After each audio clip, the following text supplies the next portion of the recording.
Okay, well, let's get started. Welcome, bienvenue, benvinguts, bienvenido. Welcome everyone to already our sixth session of Ferrières Insight, our monthly online program in which we have wonderful executives and managers from the world of hospitality, restaurants, retail, and events sharing their experience, their insights with all of you, all of us. And we hope this helps you to build your career or hopefully convince you to join this wonderful industry that we have and which we would love you all to be part of.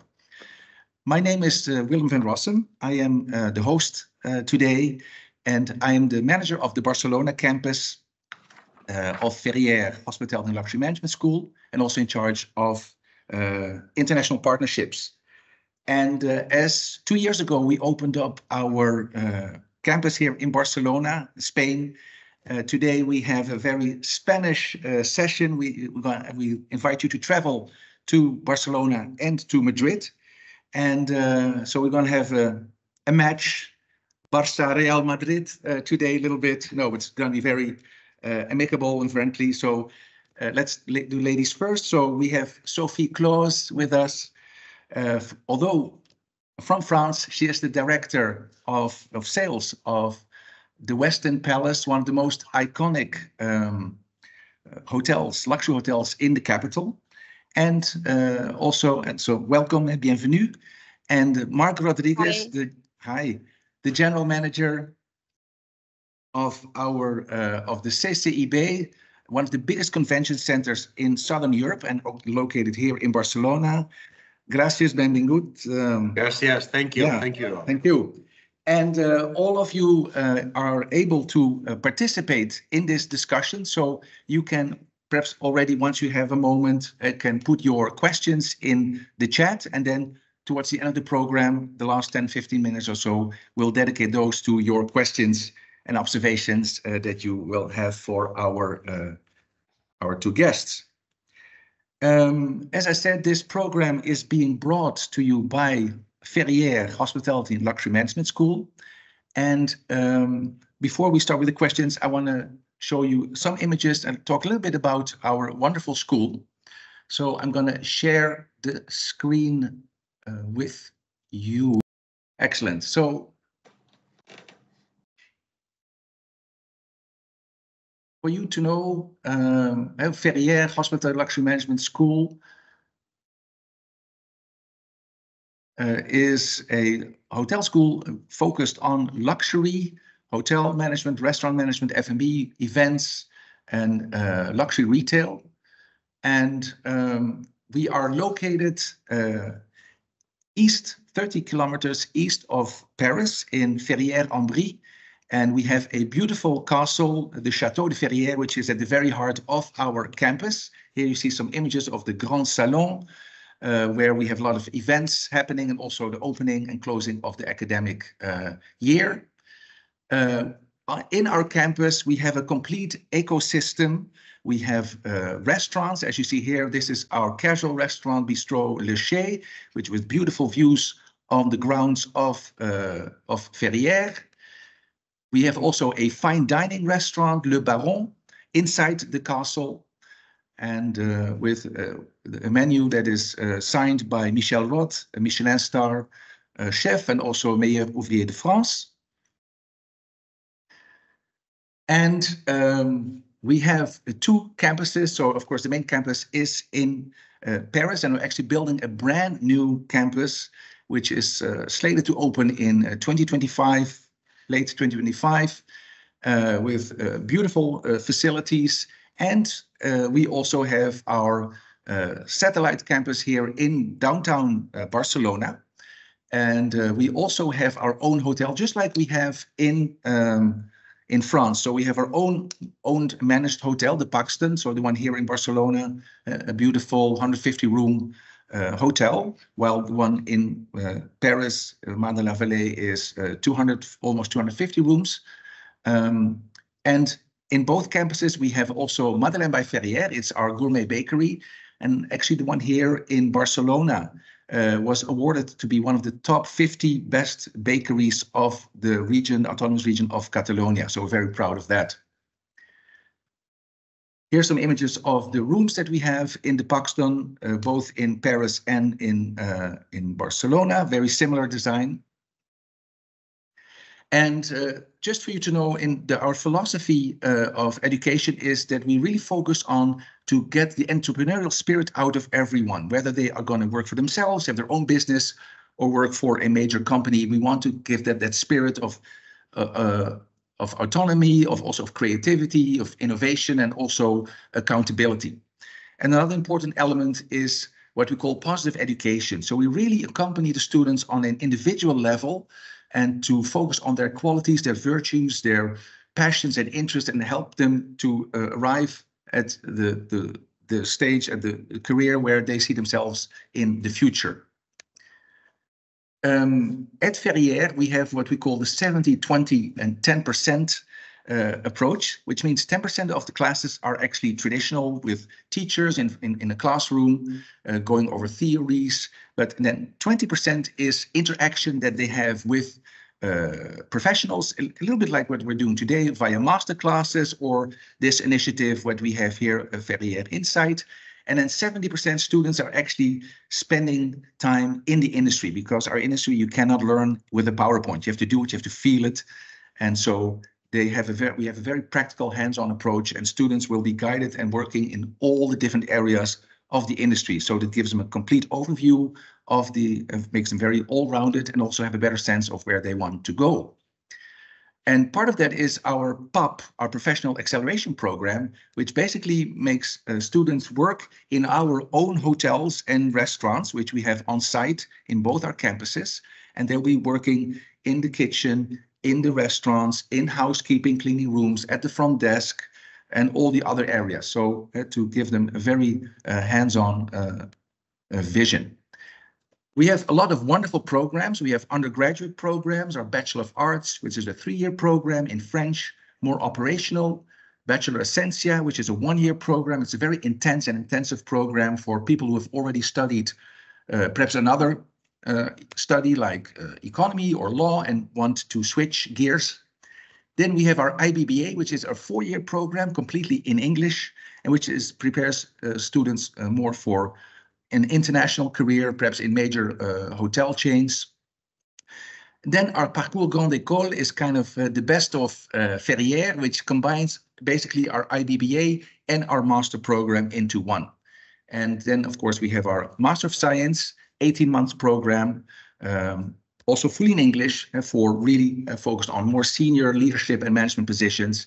And here we have the possibility also to have a double degree, actually in many of our programs, with 429, the digital marketing, with GEM, the Grenoble École de Management, and EBS, European Business School, one of the premier Grande École business schools of France. We have many specializations ranging from food and beverage, wine, revenue management, but also F&B events. So it really, we can help you find your way in this wonderful world of hospitality.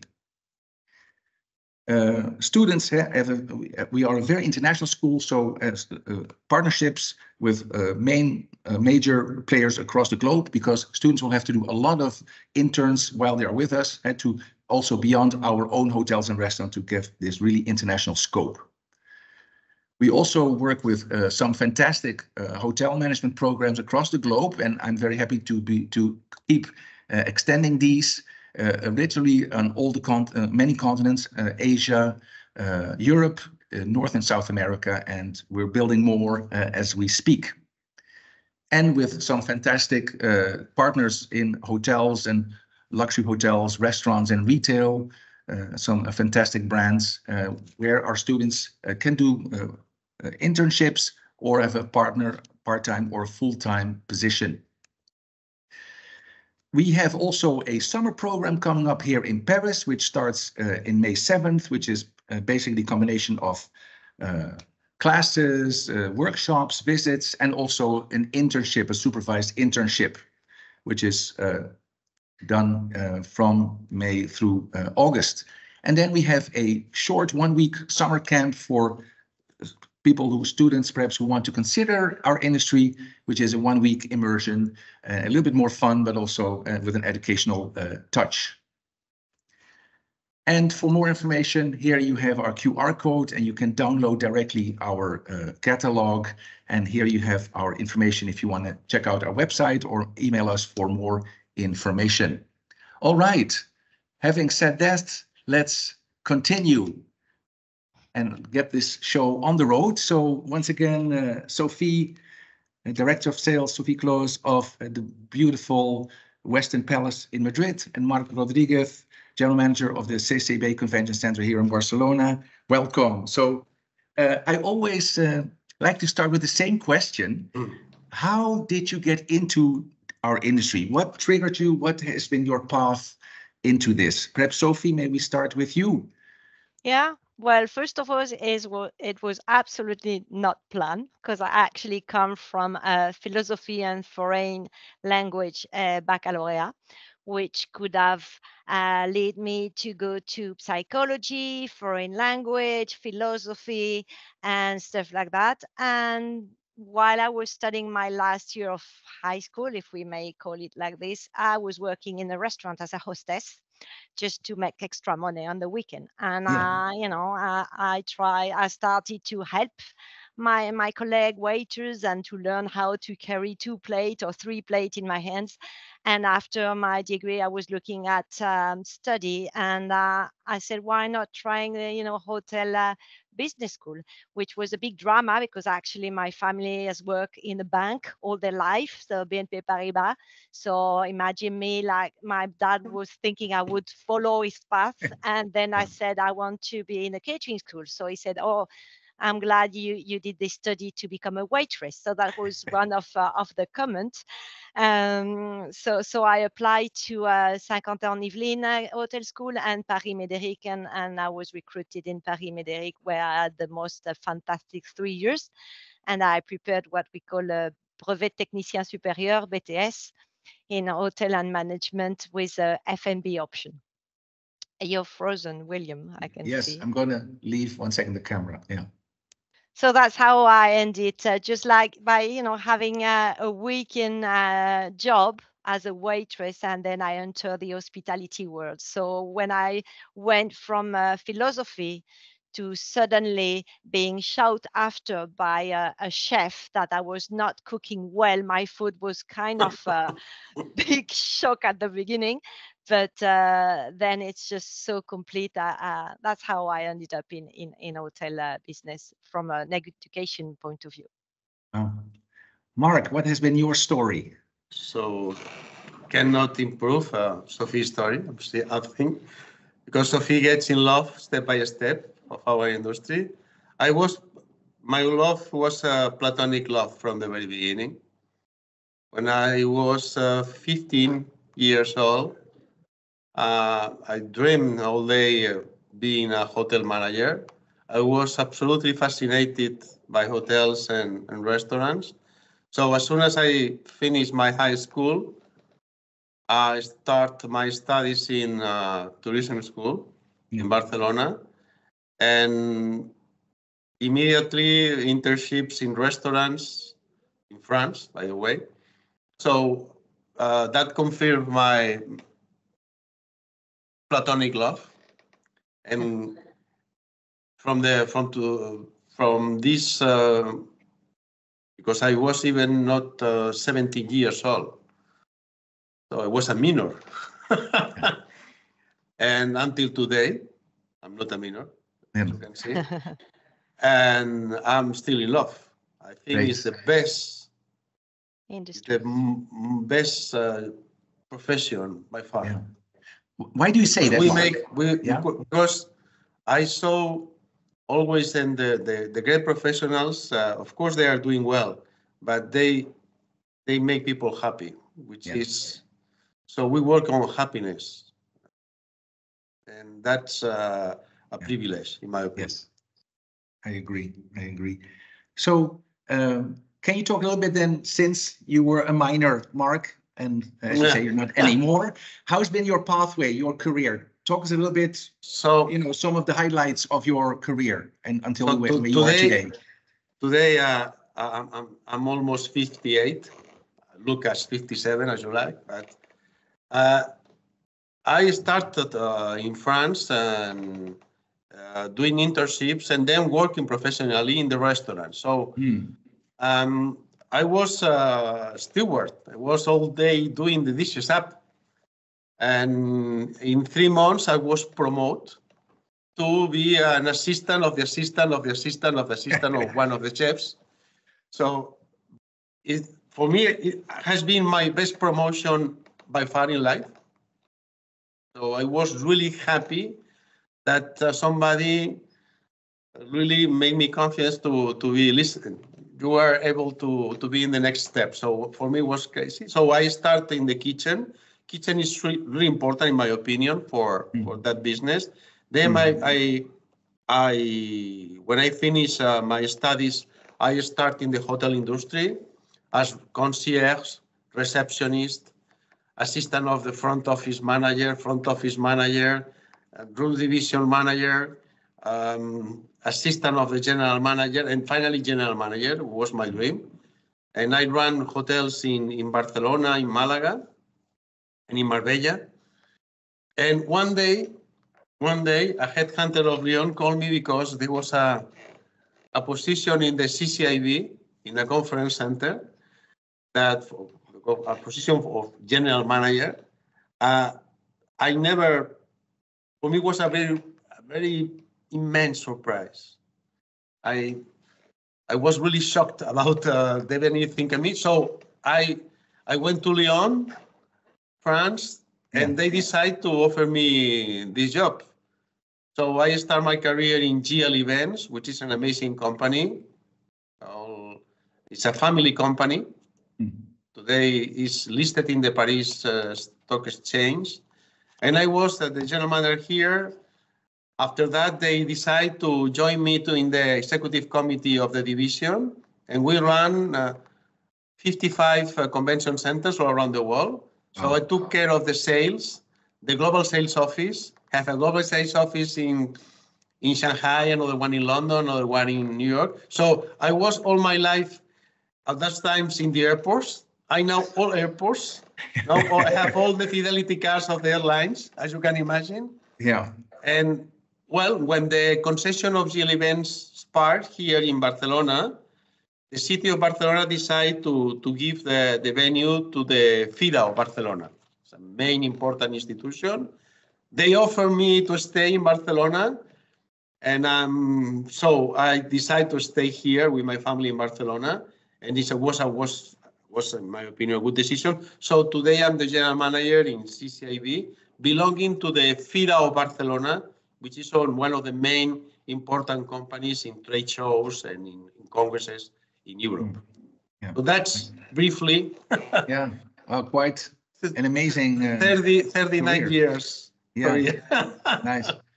But you see, yeah, I think that's also, I think for our students as well, and participants, it's this hard work and doing your best and open for opportunities, and that will lead you, right? I think, and Sophia will agree on that you, in order to put in the other one's shoes, you have to be in the place of the other one many times. Yeah. So I was working in the kitchen, in the hotels, and I was in the weekends in France.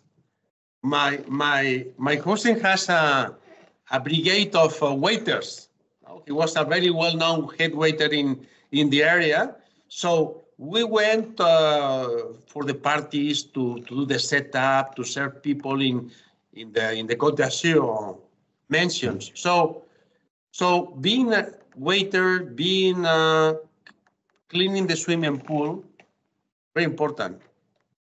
So doing all the positions that are the ones who sustain our business. Yeah.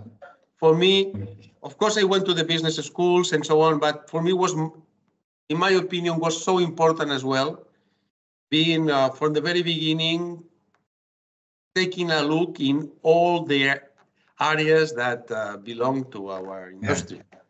Yeah. You have to know the guts of the business, right? You have to. Yes. Yeah. It's important. So. Yeah.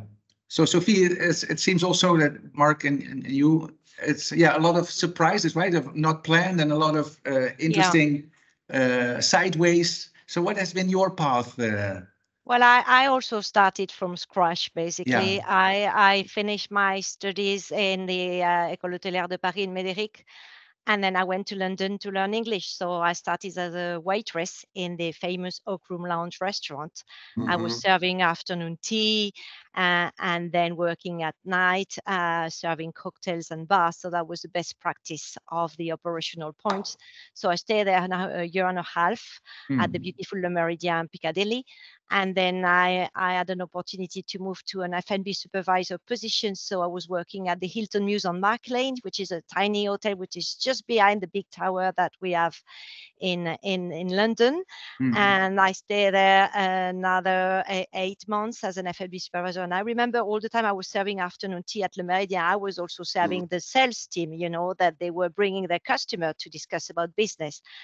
And sometimes I was suffering because they would come and ask me for 12 cappuccino at the same time, and I had to go to the back office and do all the milk mouth spuma. And so I said, one day I want to do this. So when I came back to France after 2 years in London, I had an opportunity to start as a sales secretary at the Hyatt Regency Paris Charles de Gaulle.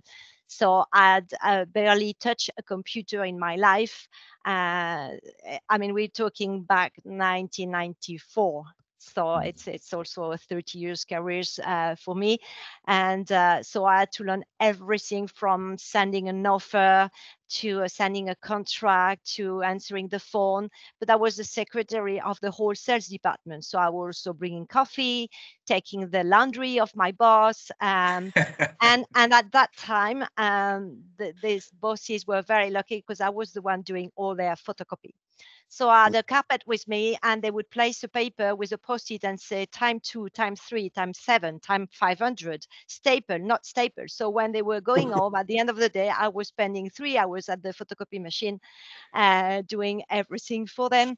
So I have the photocopy machine has no secret for me. I can just like build and completely work on a photocopy machine. So I stayed 1 year at the Hyatt Regency, and then I was offered a position in the at that time it was the Blue Green Hotel, then converted to Dolce International.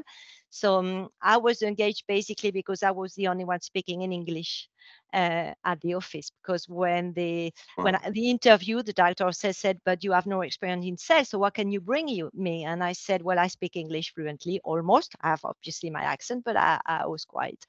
And I saw his eye and I said, well, we need someone for the English market. So I started there as a junior sales manager, and I stayed at the end 11 years with Dolce as a company, and I moved all my way up to junior sales manager to director of sales, and then also 2 years as a global sales manager selling the Dolce property. And I've done everything in sales, basically, you know, from secretary to proactive sales, event, convention, group sales, every segment. So I stayed there 11 years. And then love actually took me to Brussels. So I left Dolce and I entered Le Méridien Brussels as a group and convention manager for 1 year. And then Méridien was bought at that time by Starwood. So Starwood had a complex with the 2 Sheraton and 1 Four Points at the time, and they have asked me to join the complex and to run the group and convention manager for the 4 hotels there from A to Z. So I was in charge of all the group demands and all the planning, and we were selling about 70 meeting room and above 1,300 bedroom with 5 hotels, because after we have opened also the loft. So it was like 4 brands, 5 hotels, 4 different owners, and with, you know, Brussels, which is quite also a complex market. So I stayed there 8 years in Brussels, again, moving from complex convention and group manager to assistant director of sales. So then I had this position handling all the proactive sales team, while I was also reporting to the complex director of sales and handling, you know, some business review and having my hands also in all the airline. I was in charge, Brussels and the Sheraton Airport in particular. We had lots of crews, so I was handling all the airline business, which was very, very exciting at that time. I could visit the tower of control at the airport. It's fun. It's a different segment. And then I said to my boss, look, I want to see what really the color of the sky is, because, Belgium is about, gray, light gray, middle gray, dark gray. So I 50 said shades of gray. Exactly, we could say it like that. So I asked my boss at that time, I said, just take me out, take me to a country where there's sun and playa. So I had the opportunity to apply for the Westin Palace Madrid, which was part of Starwood at that time. And I was lucky enough to be recruited as a director of sales. And I remember during my interview, the regional vice president saying, but you come from 5 hotels, why do you want to come to only one? And I said, well, I just want to know from A to Z, because when you sell like 4 brands and 5 property, sometimes it can get confusing, not to where you need to put your effort in. So for me, really going to one hotel was the possibility not only to have the director of sales position, which was what I wanted to do for a long time, but there was also the opportunity to know everything from A to Z. Then I realized that the Westin Palace Madrid is actually a huge boat. We have 470 bedroom and 20 meeting room. Our business mix is very stable and very similar. So we need to be on all segment. And I've been there for 10 years, and I'm still very much in love both with Madrid and my hotel. Nice. And we're going through, as you know, a full renovation with the ambition to remove Westin as a brand and to rebrand as Luxury Collection. So it's like, staying in the same property, but moving to another job with the rebranding. So very exciting it is. Yeah, that's my path. Yeah, it's impressive. It's a beautiful hotel, the Westin of the Palace. When I studied Spanish way back when, as a student, I lived in Madrid, and I got actually a job at banquets at the Palace, cool. Just for a couple of months. But yeah, so I have fond memories of the hotel. It's beautiful. So both of you, have gone through a lot of changes. Marc, as you said, you work as a general manager, but then you switched to the conventions, MICE. How do they compare managing a hotel as opposed to managing a convention center? Is it very different or not that much? How do you compare those two realms? The main if you would talk about the first topic, service is the same. So if it's clear for you that client's king, so that can be in a hotel, it can be in a convention center. So services, quality of the services, that is really a hotel brand. So hoteliers are always focused on quality and improving quality and making clients happy. So that is a thing that we can share, let me say. But the way the channels of the clients are completely different. So, and today, hotels are on the e-business, clearly speaking, and we are not. So convention centers, we're still on a one-to-one relationship with clients, which is good. And a hotel needs per year maybe 50,000 clients. We have 100 clients. So the attention and the way we construct with clients all the events is completely different than in the hotel industry. So, of course, we have standards, but in our case, every time is a tailor-made. So this is different. But again, things are the essence of the business is the same. Yeah. How to please guests and how to make clients coming back. That is the main idea of any hotel, any restaurant, even a very humble place in the middle of nowhere. They want to have clients, they want to do well, and they want to be always over clients' expectations. So this is completely the same. Yeah. And one thing, now I'm a general manager and nobody's taking care of my laundry. So, so help, Sophie. So, but you know, one of the things that Sophie said, starting from scratch, that for us, it was a privilege to do all these kind of things. Mm-hmm. We always were, when our boss asked, listen, Mark, on Sunday, I need you at 2 p.m. Imagine, no? So the things that you have to do, you can do when you are 20 in a Sunday.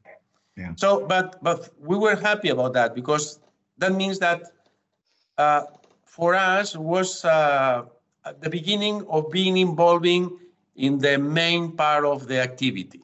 And that's I think that is a thing that during all our lives we are still on the same mood. That's, in my opinion, very important. Yeah. So things are changing. The frame of the thing is changing, but the essence of the thing, in my opinion, is not changing. So we can share a lot of things in any kind of service industry. And if I may add as well, an Please. important point, when you start from scratch, and then when you are in a position of a leader, it gives you the credibility that you need to build the trust, because you know exactly what are the tasks, you know what's easy, you know what's more complicated, you know when to step in, you know when to be more firm, and you know when to be supportive, because you know exactly what your team is doing. And I guess this is also what I really think has built the trust that the team has in me, and the trust as a team that we have, because they know I know, if I can say it like that. So for the students, it's a privilege when they are in the kitchen, when they are doing housekeeping. Housekeeping is key. So the most relevant departments in a hotel are sales and housekeeping. It's impossible to run a hotel without housekeeping, without sales. So if you have the privilege when you are 20 years old, 21, being in a housekeeping department, this is a privilege for life. And clients will always see if you have this background or not. And especially in the teams you are going to run in the next coming years, they know. So the respect of the teams that you are going to run, when you have this background starting from scratch, so it's, as Sophie said, I fully agree with you, Sophie. Yeah. Thank you. Sophie, you've been most in sales.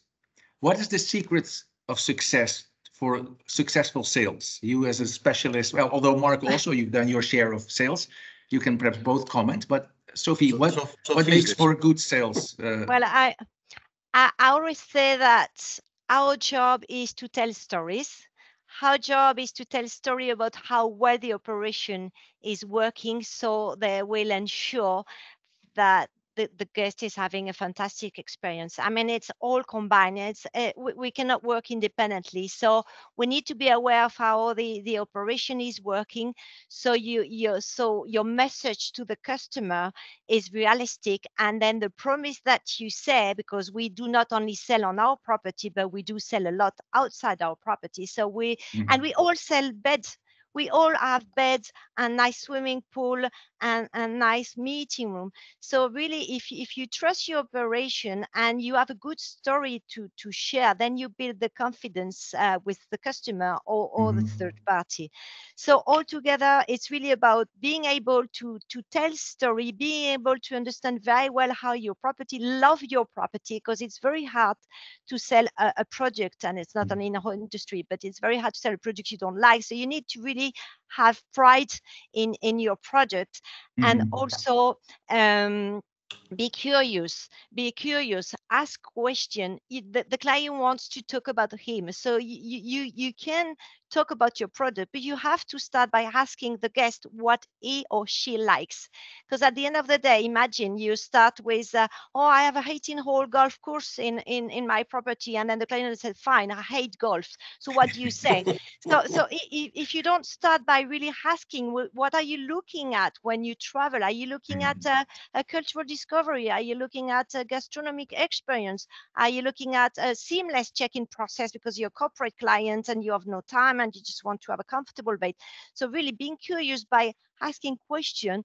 So one of it is your own personality, your passion, but it's also a good technical part of it because there's actually excellent training on selling skills, on negotiation skills, on presentation skills. So it's a whole, I still do training, you know, I consider myself being quite experienced, but I still learn some extra tips, especially with the technology improving so fast. So it's really a combination of technical skills that you can learn through your school. And it's very important to learn the basis. And that's why it's cool. It's really the very first step. But then it's your curiosity. I don't know. I'm in a place, I will look at a cream and then I will look behind and I said, oh, who's making this cream? And I said, oh, do we work with this customer? Let's find out about this customer. You cannot call a client and said, what's your activity? And not now that we have access to Google, etc. I started with a telephone and I had to go through a secretary because I couldn't be on the net to check what the company is about. So it's a question of being knowledgeable and being able to tell story and really rely on good training company and good school. Because that will be the base, and then your mentality, your character will do the rest. Yeah, you have, of course, a beautiful story to tell at the palace, a beautiful property. Yeah, keep learning, right? Keep studying. Marc, you are, of course, in beautiful Barcelona, which has been, a success story since the Olympics in 1992, and it never stopped. So what's the secret of Barcelona's success as this international tourist destination? I think... Well, I think in Barcelona things start even before the Olympics. So one of the main important things was the creation of the Barcelona Convention Bureau. That was in the 80s. And when they created the Barcelona Convention Bureau, believe me that nobody knew that. What is that? What are they going to do? How we had to spend public money on that? How are we asked to the private industry to contribute? So the builders of that start things on the 80s. After we of course we took advantage of being the place where the Olympic Games took place. So this was the frame, because Barcelona was not at those times well known in the world. It was really well known in Europe, but in the Americas and in Asia, people really cannot put Barcelona in the map. So we took advantage of that. We, in my opinion, all the infrastructures that we built up for the Olympics, we assign a well use of them, which almost never happens in the cities. So everything what was constructed was think for the next day. And that helps a lot. Of course, the new airport that for the Olympics today seems old-fashioned in the T2, but it was really a new airport for the city. And also the industry, the tourism industry that in that period of time, all the professionals, all the companies created during these years, today we can say that we have a cluster of the industry here in Barcelona. So nobody can say that I'm the star, I'm the, it's because of me. But today we can say that the whole cluster of the industry, we can cover all client needs. And also, Barcelona always had a good reputation in all topics.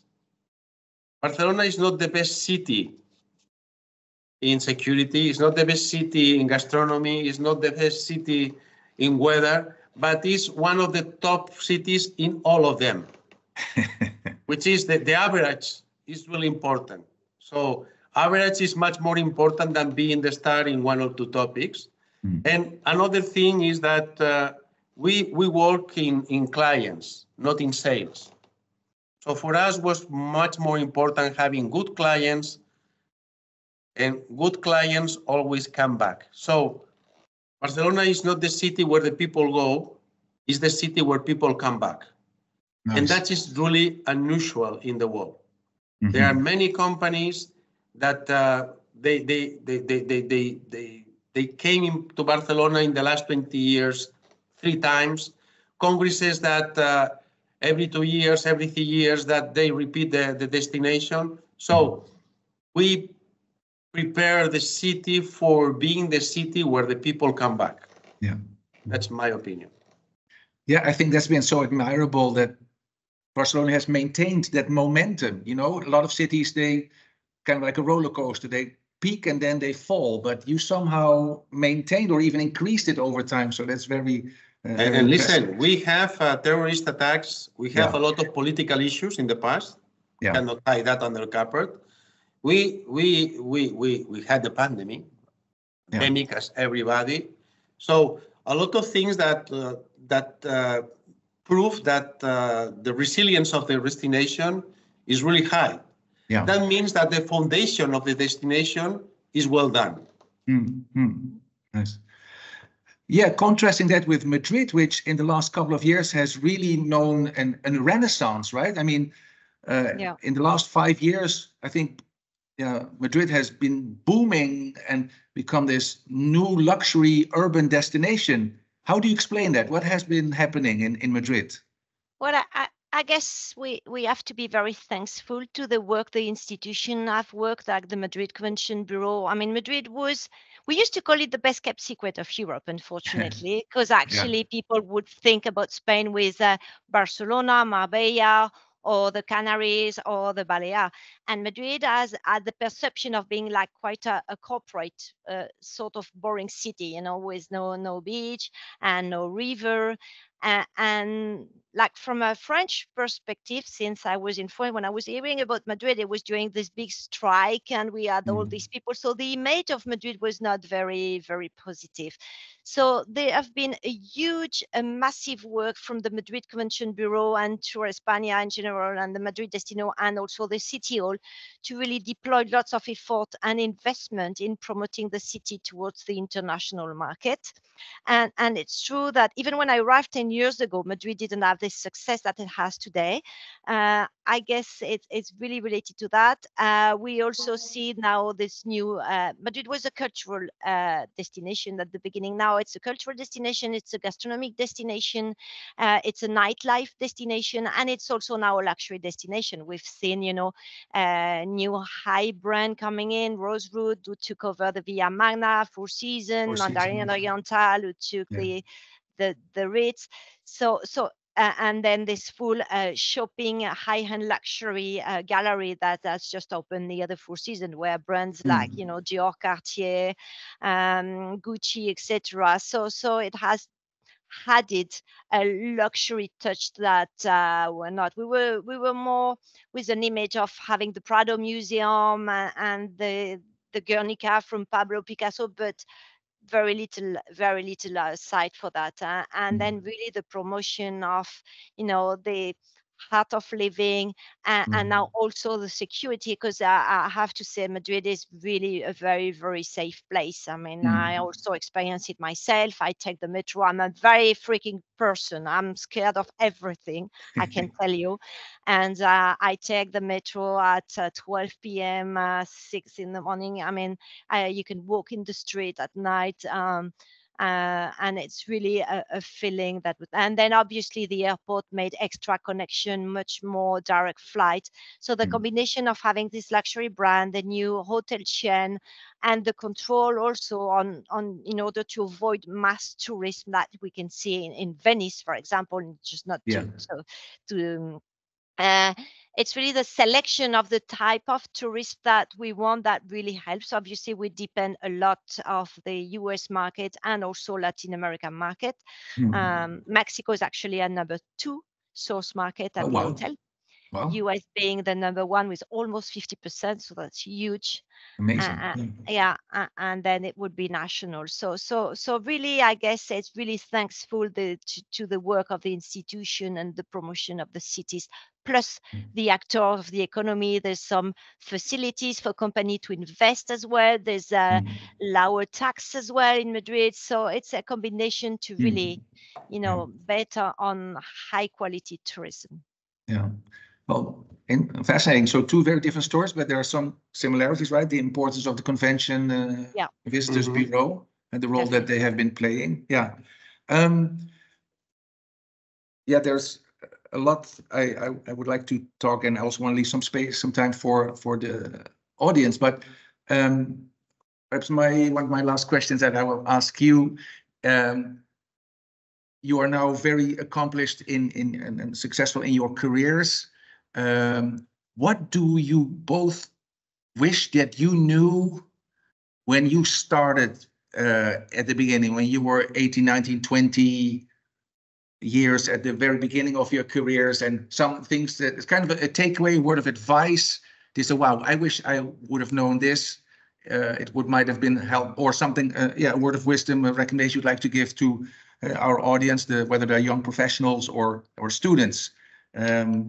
That you want to give them, as a friendly advice. Sophie. Okay. Honestly, I actually have no regret.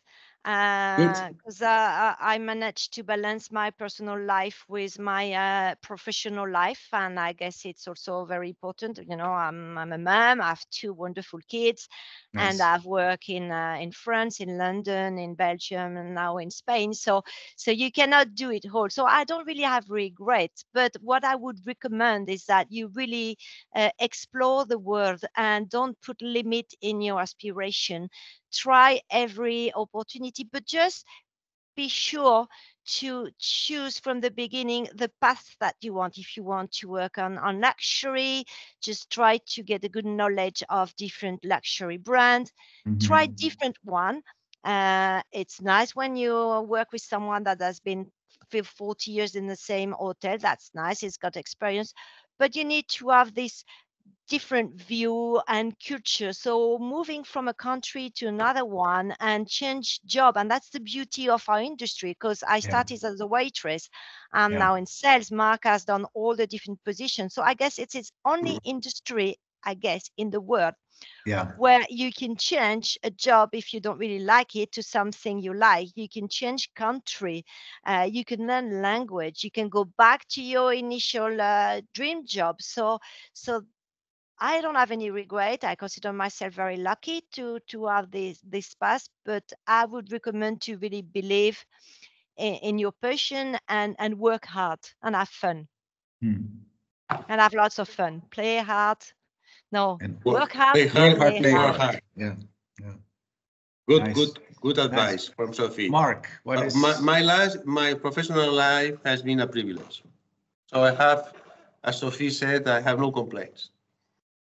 Even much better than I thought when I was 18, 19 years old. So my life has been a privilege, and I'm very fortunate. I'm blessed for my. So I don't know who, but somebody blessed my life, and I'm married. I have two kids as well. So you have time for everything, even if it's a very demand profession. Yeah. You have time for everything. Second thing, I met people all around the world. I work with Japanese. I was involved in the board of directors in China, in Spain, or in all places in Spain, in France, in Brazil, in Peru, in the United States. So this is a privilege again. So Yeah. I met all people. Sophie said that she got a job because she was fluent in English. Yeah. Guys, languages are very important. Yeah. English is a must, but if you add French, you get Chinese, you add German, you add Dutch, please don't stop languages, because languages are the way you know the culture of the people. And that's very important. If you know, if you like to be close to your clients, so close to your teams, because now there are absolutely cosmopolitan teams in all companies. We have 15 nationalities here and I guess in the palace, same. We have people all around the world working with us. So talking the language, even 2 words in a foreign language for a person who normally people cannot even say thank you in your language. So just by saying thank you in Turk is amazing. So you open doors with languages. And the third point, be always curious. Curiosity is one of the main things you can, and always be ready for a training. We all need trainings. Not because we are now in a positions and we are, myself, talking about myself in the end of my career. If I can, I'm always having trainings. Good schools are very important. Good international schools are really important, not because of the degree. It's because the things you learn there and the way you learn. So that's my advice. Be curious, speak languages, and open mind to all cultures. And let's be honest, nowadays, no big company will take you if you don't speak English. No, of course. That's a fact. This is a must. Today is. And 2 languages is not enough now. No. So not even enough. And even if you have an accent, don't worry because you're an accent. Because of course you have an accent, but you have to be proud about your accent as well. But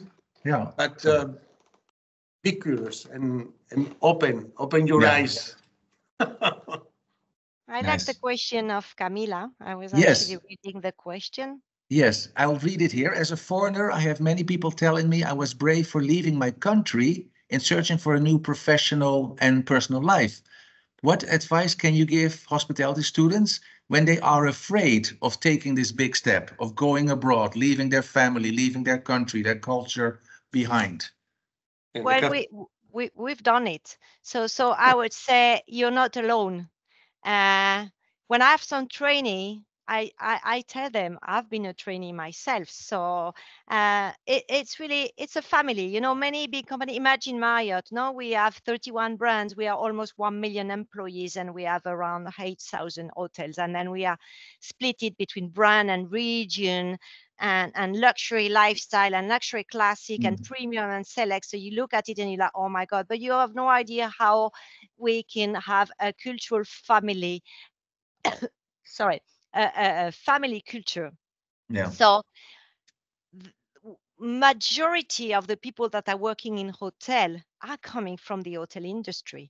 So we always are here to help because we've been in this position. So the recommendation is just trust the property. Just make sure the property has enough structure in place to offer you some training, to offer you some good condition. And I'm not talking about salary. I'm talking about, learning environment. I'm respecting the law, giving you the opportunity to grow, and just go. I mean, we can travel in Europe. You don't even need a permit. So if you speak a language, you're passionate, just jump. We love to have, junior people starting, because basically we can train them. We can really, give them the culture we want them to have. So go for it, go for it. Do not be afraid. We're here to help. Great. 100% agree. Nice. Thank you, Marc. Very nice. Very nice. What other questions? Feel free to put in the chat. Yeah, I see someone is typing. More questions? We could speak 4 hours. Yeah. Well, we have 5 more minutes. So let's see if there's some other nice. We've been in the industry too long, so we can speak for hours. Yeah, I know.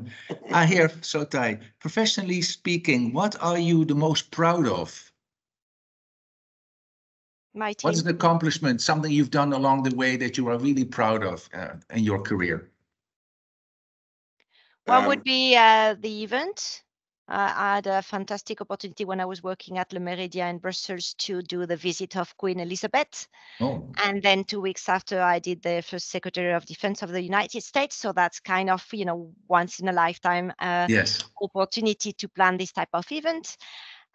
But what I'm more proud of is the team that I'm working with and what we have built together. I mean, we work very hard, we play very hard, and it has been through learning on mistake and learning on coaching and learning on how to give feedback and learning on how to receive feedback.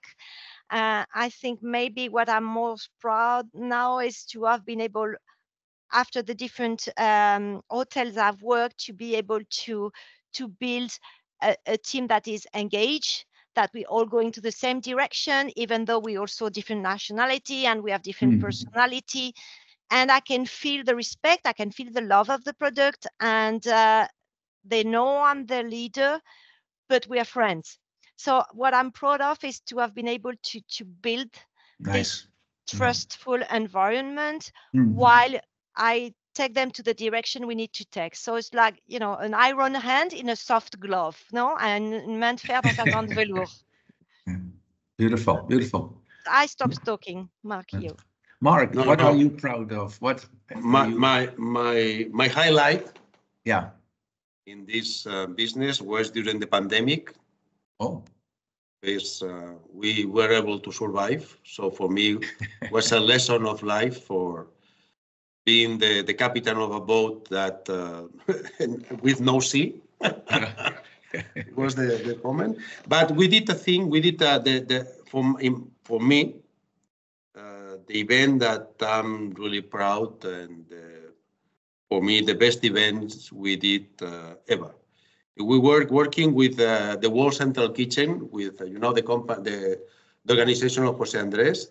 So here in Barcelona, in the beginning of the pandemic, everything was closed, and there are many people that they need the public canteens every day for a simple tray of food. So we prepared here the food, and we did every day 5,500 menus. Wow. So during 3 months, and for me is my professional highlight by far. I'm so proud about that. And you see that it's not a business. So it was, even we put all our resources on that. Yeah. People, all the people who work in our departments came to the CCIB in order to work in the kitchen. Many people coming from outside that the restaurants were closed. They also came to help us. So and I had the privilege to meet José Andrés, one of the most relevant persons in the history, in my opinion. Yeah, incredible! Wow, I see that Vincent is writing a question. Vincent. Gracias, Marc. Dream country to work. A dream country to work in, other than the one you are actually. So, if you are young, you have to go, in my opinion, that's my humble opinion, you have to go to a very difficult destinations. So, what is a difficult destination? It's the place that nothing is clear. And if you are 20, you have to go to these kind of places. After you can go to Brussels, to Barcelona, to Madrid, to New York, but go to countries that you have to be very smart in order to succeed. Because the ecosystem that we have in our countries, there is no backstage there. We always have here backstage. But there's some places that our industry is fighting every day with no backstage. So those are the places you have to start, in my opinion. Very good advice. Yeah, nice. And you need to learn different, like you need to move from a resort property to a urban property, to a conference center, to high-end leisure, depending on your objective. But again, going back to working on different positions gives you the credibility. And that is very key. And if you know how to cook, how to sail, and how to clean, those three things are a must. Yeah. How to cook, how to sail, and how to clean. Thank you, Gerald, for the question. Gerald, to both of you, it's the last question here. If you were to change career tomorrow, unlikely, what would be your takeaway from your current professional life, and what would you do next? If you had to make a 360-degree change. I will send my resume to Jose Andres to be a member of the World Central Kitchen, for sure. I would be a doctor. Oh, wow. Hospitality, hospital. Okay, yeah, it's... well, it's still, making sure the customer/patient is getting better. I actually wanted to be a doctor, but I was so bad in mathematics and physics at school. And then my teacher said, you will never go anywhere with this. So that is kind of a vocation. I think I'm going to be a doctor in my next life. Doctor is another way of taking care of people. Exactly. Yes, and actually, I would have loved to work in emergency. So the example, my answer was always about taking care of people. So this is a drug. Taking care of people is a drug. It's a good drug. Yeah, beautiful. Yeah. Sophie, you're already a good doctor in philosophy, and what I have to do. Yes, thank you. That's true. That's true. I see Saskia is still typing. Well, we'll accept her. Oh, thank you, Sophie and Mark, for sharing your experiences with us. Warm regards from the Netherlands. Yes, Saskia's from Stenden Hospitality School. Actually, they're coming in May to our Paris campus. So we're looking forward to that, Saskia, to have you with us. Thank you. Well, in Paris. Oh, heel goed. Very nice. I've worked 8 years in Brussels, so I have like 10 phrases I can repeat all the time, nothing more. But my training is actually from the Netherlands as well, in sales. Yes. Thank you. Well. Thank you. Well. Great. Good place for sales. Yeah. Good. Well, we could go on and on, but all good things have to come to an end. So, Sophie, Mark, thank you very, very much for making time out of your very, very busy schedules to be with us. It's been an incredible, wonderful moment here with us, and I'm sure all our audiences will agree for your inspiration, your funny stories, your insights. A real pleasure. Mark, I'll probably see hopefully shortly, and well, Sophie, perhaps a nice excuse for me to go back to Madrid, or when you come to here, please let us know. It would be an honor to have you here. I actually go to Barcelona once a year. Well, many times we have business with the arts and the W, which are our company. Yeah, but also to the audience, I mean, I'm available for question. You can check my, LinkedIn or WhatsApp, whatever. Same on my side. Great, wonderful. So to all the rest of us, all of you, thank you very much. And just 2 little housekeeping things. We have an open house coming up in our Paris campus on April 27th from 10 a.m. to 2 p.m. If you come from afar, we're happy to offer you a complimentary room in our Paxton Hotel. So this is for Saturday, April 27th. And we have an online webinar on May 7th on 6 p.m. Paris, Barcelona, Madrid time. So you can register via our website. And with that, we come to an end. Thank you very much. Merci beaucoup. Moltes gracias. Gracias. Dankjewel. And hope to see you all soon. And we have our last Ferrières Insight. We're going to have that on May 15th, the last one of this academic year. We're going to have the former senior vice president from Walt Disney World, Dennis Snow, with us. So it's going to be very exciting. So please join us there, and hopefully to see you in Paris, in Madrid, in Barcelona, and anywhere in between. Thank you so much. Thank you. Take care, everyone. Thank you very much. Lovely to meet you, Mark. Goodbye. To meet you, Sophie. Merci.